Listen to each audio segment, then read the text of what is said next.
Good morning. ધોરણ 9 આપણા paper જોવાઈ ગયા છે, સ્કૂલે સબમિટ થઈ ગયા છે. અને વાત કરી તો ગઈકાલે આપણે પુત્રવધૂનું સ્વાગત આ કાવ્યને જોઈ ગયા, જેની અંદર મકરંદ દવે પુત્રવધૂને લક્ષ્મી સાથે સરખાવી છે. 9મું કાવ્ય હતું અને એના આવવાથી ઘરમાં સો ગણી સુગંધ ભળી જાય છે. ત્યારબાદ આપણે 10મા પાઠની અંદર પહોંચ્યા હતા. 10મો પાઠ વિનોબા ભાવેએ લખ્યો છે. આપણી સંસ્કૃતિ શું કહે છે કે આપણી સંસ્કૃતિની સિદ્ધિ પાઠ કોને લખ્યો છે? વિનોબા ભાવેએ. વિનાયક નરહરી ભાવે. ભારતીય સંસ્કૃતિની સિદ્ધિ. સંસ્કૃતિ એટલે આપણું કલ્ચર, આપણા દેશના રીત રિવાજો, આપણા દેશમાં જે આપણે પૌરાણિક અમુક સંસ્કૃતિઓ છે, અતિ પ્રાચીન સંસ્કૃતિઓનો દેશ આપણા ભારતને કહેવામાં આવે છે. તો વિનોબાજી આની અંદર સંસ્કૃતિ, પ્રવૃત્તિ અને વિકૃતિ ત્રણની વાત કરી છે, જેમાં વિકૃતિ આવવી જોઈએ નહીં, સંસ્કૃતિ અને પ્રવૃત્તિ રહેવી જોઈએ. વિકૃતિનો અસ્વીકાર કર્યો છે અને ભારતીય સંસ્કૃતિની ખૂબીઓ અને ખૂબ સચોટ રીતે સમજાવી છે. આજે આપણે પાઠમાં આગળ વધશું. પ્રકૃતિ એટલે સહજ સ્વભાવ. પ્રકૃતિ એટલે આપણો સ્વભાવ અને સંસ્કૃતિ એટલે સહજ સ્વભાવથી ઉપર ઉઠવું. પ્રકૃતિ એટલે સહજ સ્વભાવ અને સંસ્કૃતિ એટલે સહજ સ્વભાવથી ઉપર ઉઠવું. જ્યારે વિકૃતિ એટલે સહજ સ્વભાવથી નીચે પડવું. જો પહેલું જ વાક્ય યાદ રાખવાનું છે. આમ પ્રકૃતિ વચ્ચે છે, નોર્મલ છે અને સહજ છે. પ્રકૃતિ એટલે સહજ સ્વભાવ, સંસ્કૃતિ એટલે સહજ સ્વભાવથી ઉપર ઉઠવું અને વિકૃતિ એટલે સહજ સ્વભાવથી નીચે પડવું.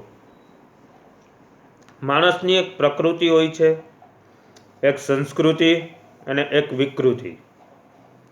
ભૂખ લાગે છે અને ભૂખ લાગતા માણસ ખાય છે એ એની પ્રકૃતિ છે. ભૂખ લાગવી અને ખાવું એ માણસની પ્રકૃતિ છે. ભૂખ ન લાગવા છતાં માણસ ખાય છે એ એની વિકૃતિ છે. પણ ભૂખ ન હોય અને છતાંય ખાય એ એની વિકૃતિ છે. અને ભૂખ લાગવા છતાં આજે એકાદશી છે એટલા વાસ્તે ભગવત સ્મરણ માટે માણસ ખાતો નથી એ એની સંસ્કૃતિ છે. બહુ સરસ ઉદાહરણ આપ્યા કે ભૂખ લાગતા માણસ ખાય છે એ તો પ્રકૃતિ છે, પણ ભૂખ ન લાગી હોય અને ખાય તો એ વિકૃતિ છે. અને ભૂખ લાગી હોય છતાં એમ કે આજે એકાદશી છે, ભગવત સ્મરણ કરવાનું છે, તો એ એની સંસ્કૃતિ છે.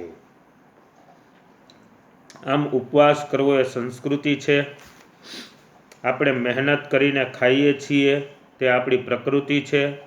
આપણે જાતે મહેનત કરવાનું ટાળીશું અને બીજાની મહેનતનું લૂંટીને ભોગવતા રહીશું તે આપણી વિકૃતિ છે.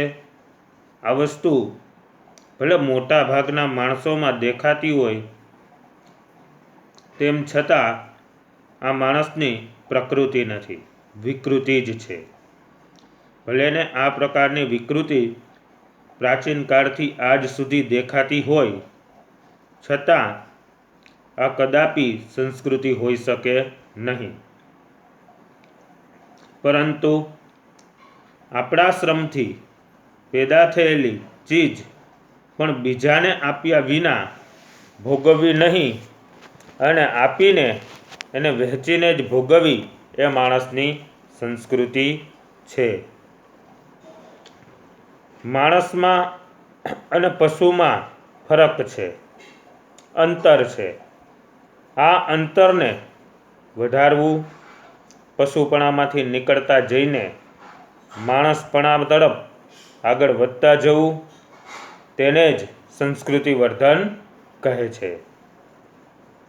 માણસ સુખ અને આનંદ શોધે છે એ ખરું, પરંતુ કયો આનંદ વિકૃત છે અને કયો આનંદ પ્રાકૃત છે અને કયો સંસ્કૃત છે, તેનો ખ્યાલ રાખવો પણ ખૂબ જ જરૂરી છે.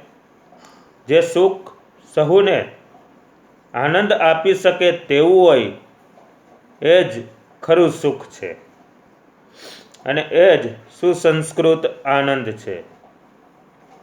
આનંદ આપણને સંસ્કૃતિ તરફ લઈ જાય એ જ સાચો આનંદ છે. સંસ્કૃતિ ક્યારેય ખરાબ નથી હોતી, વિકૃતિ જ ખરાબ હોય છે.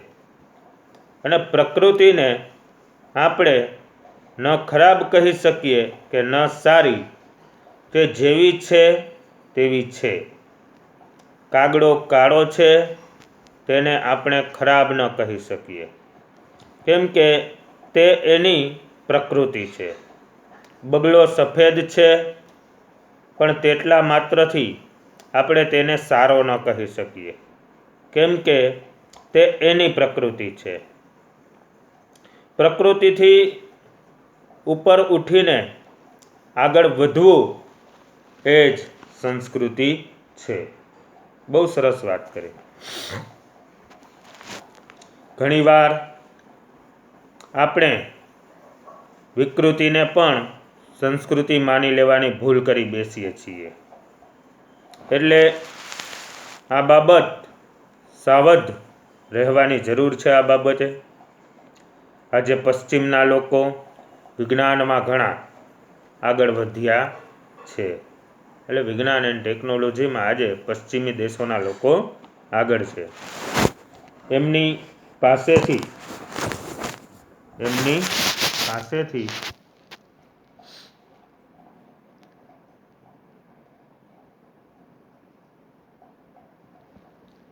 લેવાલાયક ઘણું છે, પરંતુ એમનામાં ઘણો વિકૃતિનો અંશ પડ્યો છે.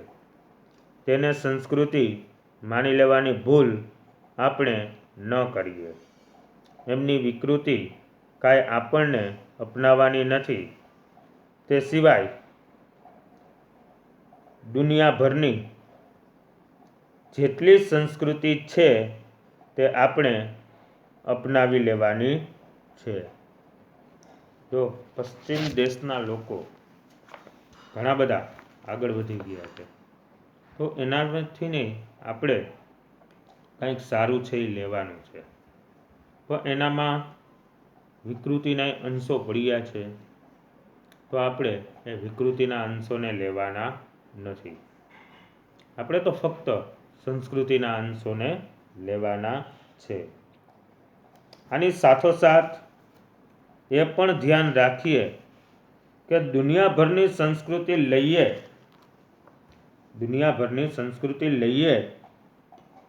પણ આપણે ત્યાંની પણ ભલે હોય, વિકૃતિ આપણને ન ખપે. આપણે ત્યાં પ્રાચીન કાળથી કોઈ એક જ ચીજ ચાલી આવતી હોય, પણ તે જો વિકૃતિ હોય તો તેનો સ્વીકાર હરગીઝ ન કરવો જોઈએ. વિકૃતિ બીજાઓની હોય કે આપણી હોય, સદંતર વર્જ્ય છે. અને પ્રકૃતિને સ્વીકારવી પણ તેનું હંમેશા શોધન કરતા રહેવું, પ્રકૃતિને હરહંમેશ સંસ્કૃતિનું રૂપ આપતા રહેવું. ખાવાનું આપણે ન છોડી શકીએ, કારણ કે તે પ્રકૃતિ છે. પણ માંસાહાર છોડી શકીએ તે જરૂર છોડીએ, કેમ કે તે સંસ્કૃતિ દિશાનું આગળનું પગલું છે. ખાવામાં સંયમ રાખી શકીએ તો જરૂર રાખીએ, કારણ કે તેમ કરવાથી સંસ્કૃતિની દિશામાં એટલા આગળ વધીશું. બહુ સરસ વાત કરી છે વિનોબા ભાવેએ આ પાઠની અંદર કે સંસ્કૃતિ કે જેમાં ખાવામાં સંયમ રાખવો, શાકાહારી બનવું, માંસાહારી બનવું નહીં, હંમેશા પ્રકૃતિને સંસ્કૃતિનું જ રૂપ આપતા રહેવું. મારું તો માનવું છે કે વિજ્ઞાનની જેમ જેમ પ્રગતિ થશે, માણસમાં વૈજ્ઞાનિક વૃત્તિ જેમ જેમ વધતી જશે, વૃત્તિ એટલે વર્તન, તેમ તેમ વિકૃતિઓ ક્ષીણ થતી જશે અને માણસ સંસ્કૃતિની દિશામાં આગળ વધતો જશે. બહુ આગ્રહ કરીને ખવડાવવું કે અંકરાતિયાની માફક ખાવું એ પણ વિકૃતિ જ છે. પણ આજે હજી માણસને આ સમજાતું નથી, કેમ કે માણસને આપણી શરીર રચનાનું અને પાચન પ્રક્રિયાનું પૂરતું જ્ઞાન નથી. જ્યારે તેને શરીરનું આંતરબાહ્ય જ્ઞાન થશે ત્યારે તેને તુરંત સમજાશે કે આ વિકૃતિ છે અને તે છોડવી જોઈએ. માણસ કાયમ સંસ્કૃતિ વિકૃતિનું પૃથ્થકરણ કરતો રહેશે, વિશ્લેષણ કરતો રહેશે, પ્રયોગો કરતો રહેશે અને પોતાને સાચી દિશામાં આગળ વધારતો રહેશે. આવું ભારતમાં થયું છે. અહીં હજારો વર્ષથી માણસ જાત જાતના પ્રયોગો કરતો રહ્યો છે અને તેમાંથી આપણે જેને ભારતીય સંસ્કૃતિ કહીએ છીએ તે નિપજી છે. ભારતની સંસ્કૃતિ પ્રયોગશીલ છે, પણ ભારત પ્રાચીન કાળમાં જ ખૂબ જ પ્રવૃત્તિમય હતો. અહીં બહુ પ્રયોગો થયા, તેના નિષ્કર્ષ પણ મળ્યા, ઘણા બધા નીકળ્યા અને તેમાંથી વિવિધ શાસ્ત્રો પણ ઊભા થયા. પણ તેમાં આધ્યાત્મિકતા દ્રષ્ટિ મુખ્ય હતી. અહીંયા અનેક પ્રયોગો થયા, આમાંથી અનેક નિષ્કર્ષ નીકળ્યા, પણ ધાર્મિક બાબત એટલે કે આધ્યાત્મિકતા મુખ્ય હતી. માણસ આધ્યાત્મિક દ્રષ્ટિએ કેમ આગળ વધતો રહે તેની ખોજ નિરંતર ભારતમાં ચાલી આવી. બધી યોજનાઓ આપણા પૂર્વજોએ અનેક પ્રયોગો કરીને ઘડી અને આ આપણો બહુ મોટો વારસો છે. ભારત માટે એમ કહેવાય છે કે આ એક મોટો સંપન્ન દેશ છે. અહીં સુંદર સુંદર સેંકડો નદીઓ વહે છે, હિમાલય જેવો અદ્ભુત પહાડ તો અહીં જ છે. આમ આપણો દેશ ભારે સુજલ અને સફળ છે. પણ આપણા કરતાંય દાવો જરૂર કરી શકીએ કે અહીં જે વિચાર સંપદા આપણને મળી છે તે અત્યંત અદ્વિતીય છે. આ હું કોઈ અભિમાનથી નથી કહેતો. જો હું કોઈ બીજા દેશમાં જન્મ્યો હોત તો પણ નિષ્પક્ષપણે તટસ્થતાથી ભારત વિશે આવું જ કહેત કે ભારતનો વિચાર વૈભવ ખરેખર અદ્વિતીય છે. ભારતમાં વૈદિક ઋષિઓથી લઈને આજ સુધી શબ્દોની એક અખંડ પરંપરા ચાલી આવી છે. હું દુનિયામાં બીજા કોઈ દેશ એવો નથી જોતો કે જ્યાંની ભાષામાં 10,000 વર્ષોથી એના એ શબ્દ ચાલી આવતા હોય, આવું વિનોબા ભાવે કહે છે. ભારતમાં શબ્દ શક્તિનું જેટલા ઊંડાણથી ચિંતન થયું છે તેટલું બીજે ક્યાંય નથી થયું. ભારતે પોતાના પુરાણા શબ્દોને તોડ્યા નથી. આપણા દેશમાં 10,000 વર્ષથી એક જ ભાષા આવેલી આવી છે. આપણે આપણા શબ્દોને ક્યારેય તોડ્યા નથી. હા, નવા જરૂર બનાવ્યા છે. આપણે શબ્દકોશમાં નવા શબ્દો જરૂર બનાવ્યા છે. સાથે જ જૂના શબ્દોમાં નવા અર્થ નાખીને તેમનો વિકાસ કર્યો છે. આ શબ્દ પરંપરા ભારતમાં પહેલેથી આજ સુધી અખંડ ચાલી આવી છે અને બીજે ક્યાંય આવું જોવા મળતું નથી. યાસ્કાચાર્યએ કહ્યું, આપણી સનાતન છતાં નિત્ય નૂતન સંસ્કૃતિ છે. હંમેશના માટે નવી સંસ્કૃતિ છે, આમ સનાતન છે. આપણી ભીતર એક અખંડ તંતુ કાયમ છે, આવું યાસ્કાચાર્ય કહે છે. પુરાણા જમાનાના કોઈ ઋષિ આજે આવે તો તેને આપણો બાહ્ય વેશ ભલે જુદો દેખાય, પણ એને આપણામાં એવું કંઈક અવશ્ય દેખાશે જેને લીધે એ કહી ઉઠશે કે આ મારા જ બાળકો છે. આપણા ભીતર કોઈ શાશ્વત, સંદિગ્ધ, ચવડ, કઠોર અને જીતરવાળી વસ્તુ છે જે બદલાતી નથી. આ આપણું એક અનોખું બળ છે.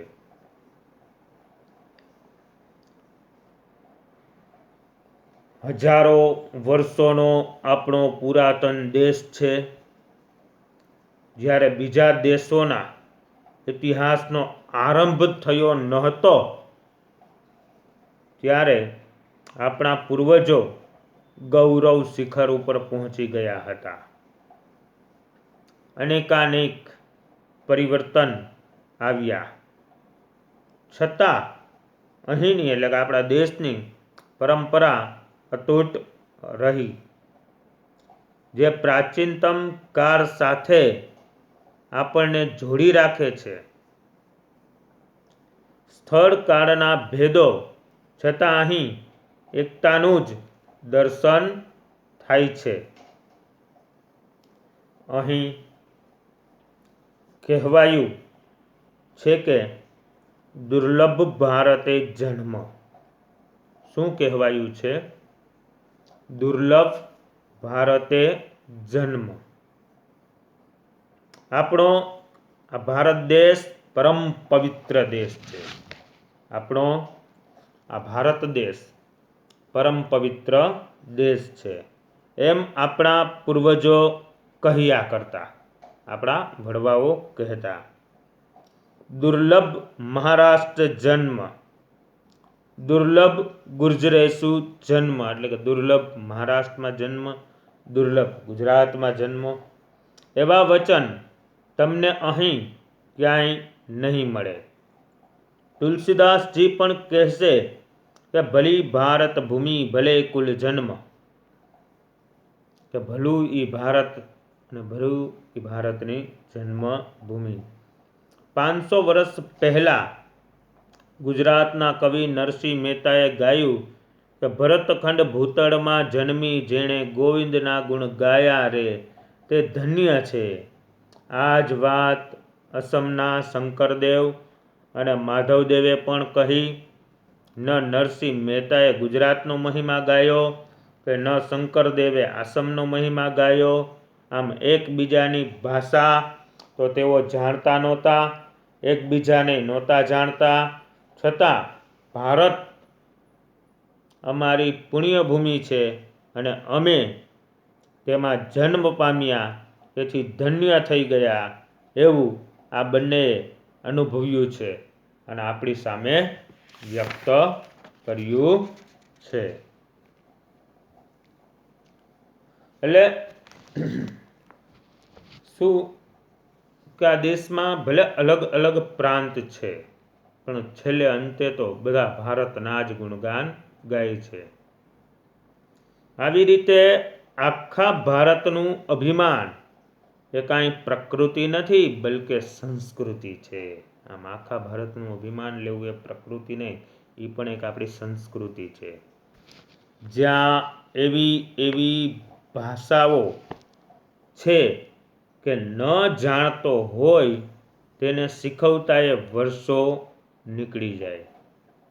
એવી વિભિન્ન એટલે કે અલગ ભાષાઓ અને અપરંપાર વિવિધતાવાળા આ ભૂખંડને, ભૂખંડ એટલે કે ભૂમિનો ખંડ ને એક દેશ માનવો, આખા ભૂખંડને અલગ અલગ ભાષા બધું અલગ અલગ ધરાવે છે અને એક દેશ માનવો એ સંસ્કૃતિ છે.